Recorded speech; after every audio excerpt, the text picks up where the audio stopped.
कृष्णा, राधे राधे। मैं आपको सुनाने जा रही हूँ।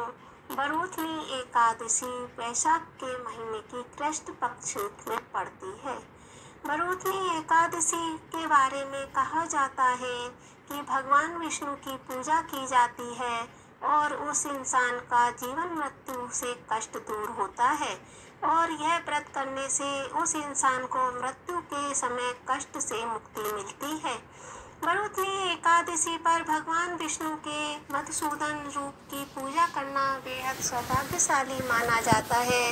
इस दिन भगवान शिव और भगवान ब्रह्मा की भी पूजा करनी चाहिए। इस दिन रात्रि जागरण मंगलमय होता है। कहा जाता है कि इस दिन बल्लवाचार्य का भी जन्म हुआ था। बरूथनी एकादशी की कथा इस प्रकार है। बहुत समय पहले एक राज्य में मानदाता नाम का एक राजा राज्य करता था।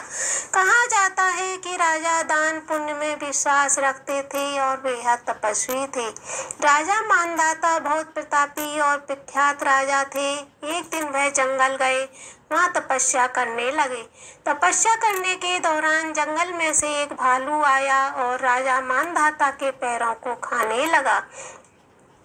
राजा मानधाता तपस्या में इतने लीन थे कि उन्होंने भालू को कुछ नहीं कहा और न ही उसे भगाया। जब राजा मानधाता को पीड़ा होने लगी तो वह भगवान विष्णु को याद करने लगे। राजा की पुकार से भगवान विष्णु प्रकट हुए और राजा के प्राण बचाए। जब राजा मानधाता ने अपने पैरों को देखा तब वे बेहद उदास हुए। राजा मानधाता की उदासीनता देखकर भगवान विष्णु ने कहा कि यह तुम्हारे पिछले जन्म के किए हुए पापों का फल है। इसके साथ भगवान विष्णु ने राजा मानधाता को पैर ठीक करने का रास्ता बताया।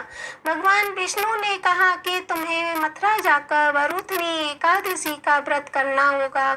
भगवान विष्णु की बात मानकर राजा मानधाता ने ठीक वैसा ही किया और फल के स्वरूप में राजा मानधाता के सभी पाप नष्ट हो गए और उनका पैर ठीक हो गया। ओम नमो भगवते वासुदेवाय। वीडियो को लाइक शेयर ज़रूर करें जिससे सभी भक्तजन इसका लाभ उठा सकें। जय श्री कृष्णा, राधे राधे।